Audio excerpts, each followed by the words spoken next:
யாருமில்லா தனியரங்கில் ஒரு குரல் போலே நீ எனக்குள்ளே எங்கோ இருந்த நீ என்னை இசைக்கிறாய் இப்படிக்கு உன் இதயம்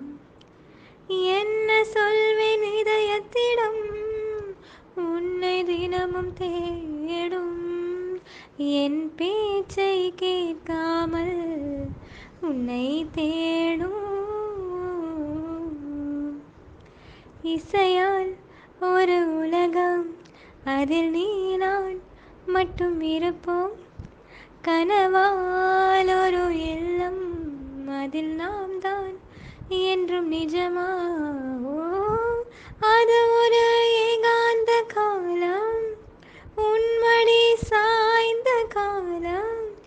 இதழ்கள் எனும் படிவழியில் இதயத்துக்குள் இறங்கியது காதல் காதல்